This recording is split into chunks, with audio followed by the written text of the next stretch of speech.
가면 길이 됩니다. 글로벌 영진. 영진 전문 대학교. 여러분 안녕하십니까? 온종일 궂은 날씨였지만 어린이날은 그래도 아이들 세상이죠. 대구와 경북 곳곳에서 다채로운 어린이날 행사가 펼쳐졌는데 가족 단위 나들이 객들로 붐볐습니다. 비가 내리면서 주로 실내 행사장에 많은 인파가 몰렸는데 4년 만에 마스크를 벗은 어린이날 표정을 한현호 기자가 전해드립니다. 궂은 날씨도 어린이들의 세상을 막지 못했습니다. 어린이들을 위한 신나는 놀이터가 실내를 가득 채웠습니다. 가상현실 속을 마음껏 뛰어놀기도 하고 춤추는 귀여운 로봇은 쳐다보기만 해도 신기합니다.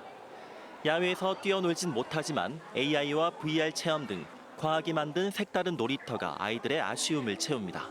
3학년이 제가 되고 싶었던 학년인데 3학년의 어린이날이니까 기분이 좋고 행사도 와서 기분이 좋아요. 학교 안 가니까 매일매일 어린이날이면 좋겠습니다. 어린이날인데 아빠 엄마랑 와서 비행기 다니기도 하고 축구게임도 해서 재밌었어요.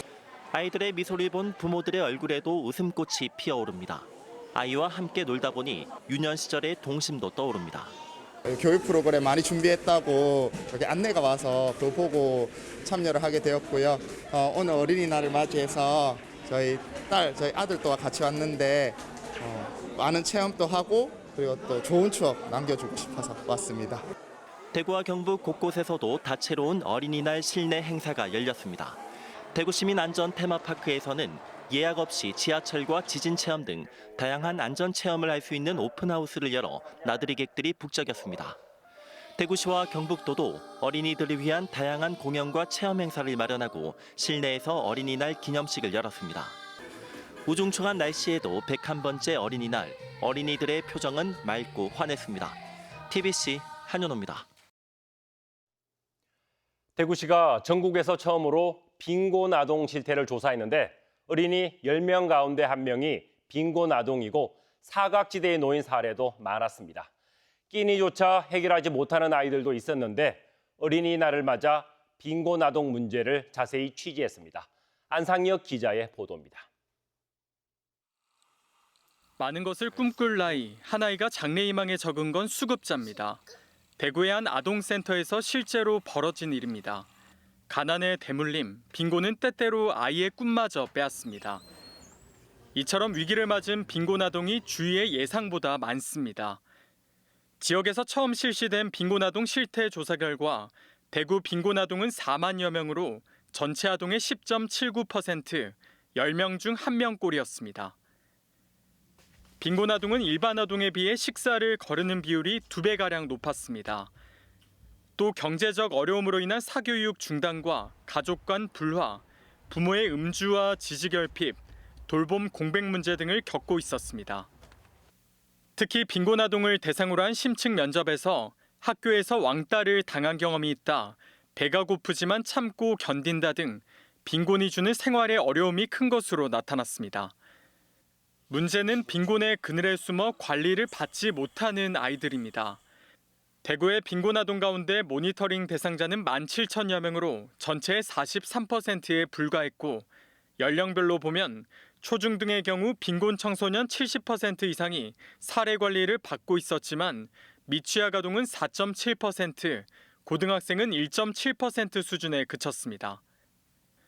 특히 고등학생은 최소한의 모니터링 서비스도 제공되지 않고 있었는데 연령과 학급에 따라 서비스가 단절되면서 빈곤 사각지대가 발생하고 있는 겁니다.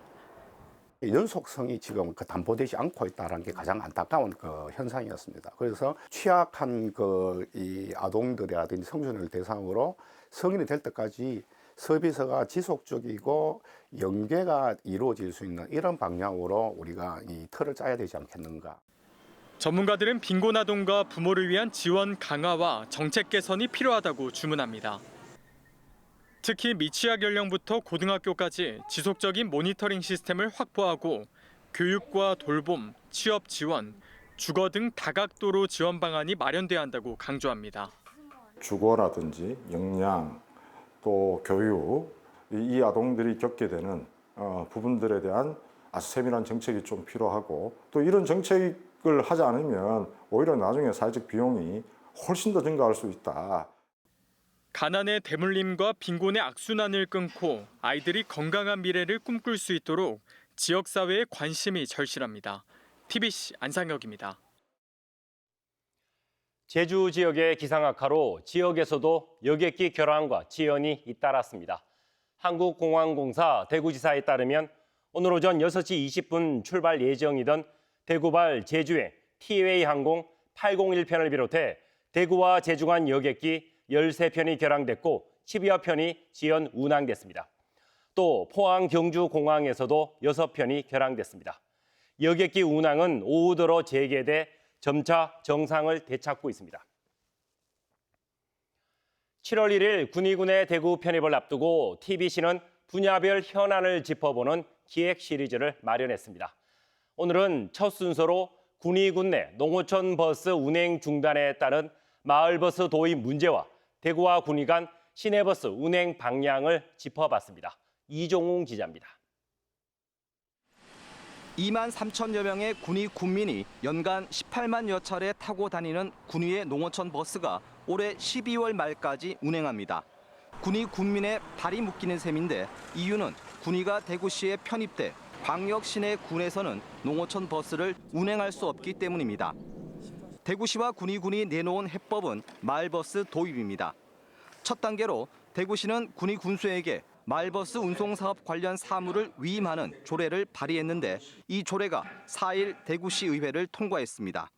다음 단계로 군의군은 10월 중에 마을버스 운송사업자 등록 공고를 낸 뒤 버스 보유 대수와 차고지 여부 등을 심사해 업체를 선정합니다. 10월 중에 마을버스 사업자를 모집할 때 군의 국민들의 불편함이 없도록 하겠으며 법에 정하는 규정을 담아서 공고할 예정입니다. 공고에 현재 농어촌 버스가 다니는 12개 코스를 유지하는 조건을 넣어 군의 군민의 불이익이 없도록 한다는 겁니다. 마을버스 운행에 따른 예산도 큰 문제는 없을 전망입니다. 올해는 재정지원금 18억 원 가운데 국비와 도비 비율은 14%, 2억 6천만 원 정도로 대구시가 감당할 수 있는 수준입니다. 군의군 마을버스 운행에 관련해서 현재 국비와 도비와 군비가 지원되고 있는데 현재보다도 군의군의 재정 부담이 늘어나지 않도록 그렇게 지원할 계획입니다. 대구와 군의를 싸고 편하게 오갈 수 있는 새로운 교통편도 마련됩니다. 대구 시내버스가 군의를 가는데 2개의 노선이 검토되고 있습니다. 출발은 칠곡 경대 병원역으로 갔지만 도착하는 곳은 군의 터미널과 우보로 나눴습니다. 군의 터미널 방향은 4대가 하루 17차례, 우보 방향은 1대가 하루 4.5차례 정도 왕복할 예정입니다. 대구와 군의를 오가는 시내버스에는 현재 대구에서 운행하는 급행버스와 같은 대형 버스가 투입될 예정입니다. 군의 군민들은 대구와 같은 시내버스 요금을 내야 하는데 시외버스 이용 요금보다는 훨씬 쌉니다. 군의군의 순조로운 대구 편입을 위한 첫 번째 조건은 편리한 교통 접근성과 후퇴 없는 교통 복지입니다. 마을버스 도입과 시내버스 운행을 위한 대구시와 군의군의 철저한 준비가 필요해 보입니다. TBC 이종웅입니다. 갑작스러운 일로 아이를 어딘가 맡겨야 할 상황이라면 경북에서는 이제 가까운 소방서로 가면 해결됩니다. 소방서에서 아이를 맡아 돌봐주는 긴급 돌봄 서비스가 경북의 모든 소방서로 확대 운영된다고 합니다. 서은진 기자가 자세히 소개합니다. 청도군청 인근 화양 119 지역대입니다. 최근 이 건물 3층에 아이를 돌봐주는 공간이 생겨 본격적인 운영에 들어갔습니다.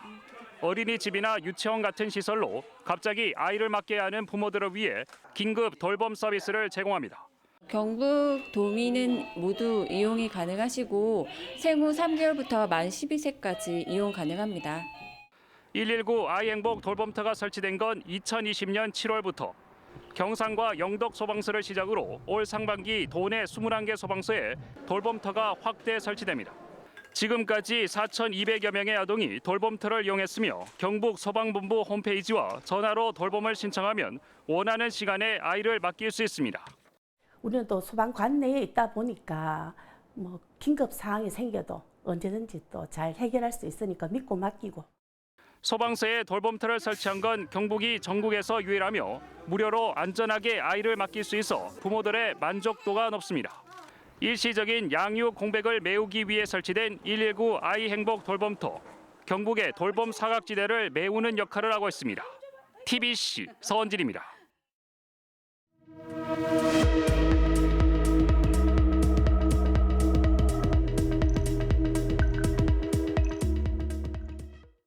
대구 수성 아트피아가 재개관을 기념해 독창적인 창작 활동을 이어온 중견 원로 작가 5명의 작품을 한자리에 모았습니다.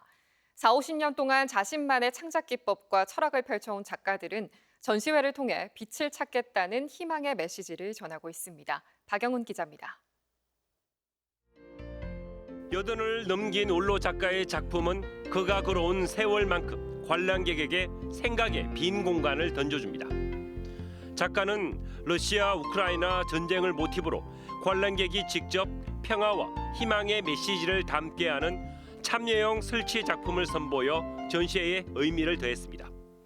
그분들의 것을 여기다 넣어가지고 사실은 말아버리면 잘 안 보이잖아요. 하지만 이것이 언어로 표현되지 않는 침묵의 어떤 표현도 더 강한 메시지가 될 수 있지 않을까.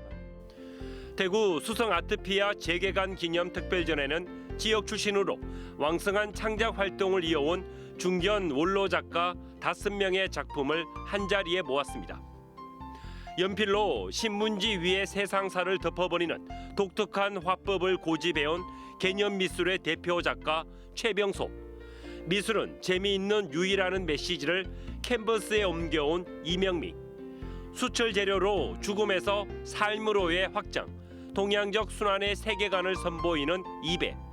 그리고 밭고랑 위 반짝이는 비닐을 빛으로 표현한 남춘모까지. 모방할 수 없는 독특한 창작 기법과 철학적인 깊이가 담긴 작품들을 통해 그들이 던지는 메시지는 빛을 찾겠다는 희망입니다. 참여하시는 5분의 작가, 그 작업 세계가 각각 다 다른데요.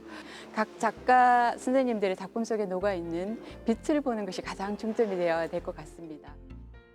1년 5개월의 리모델링을 마치고 다시 문을 연 대구 수성 아트피아 재개관 기념 특별전은 오는 26일까지 이어집니다. TBC 박영훈입니다. 대구경찰청이 어린이날을 하루 앞둔 어젯밤 경찰 140여 명을 시내 10곳에 집중 배치해 폭주족 집결을 제지했고 폭주 활동에 가담한 10명을 붙잡았습니다. 경찰은 또 벌금형을 받고 도주한 수배자 1명과 음주운전자 4명을 적발하고 관련 영상을 분석해 달아난 폭주족들도 추적해 처벌할 방침입니다.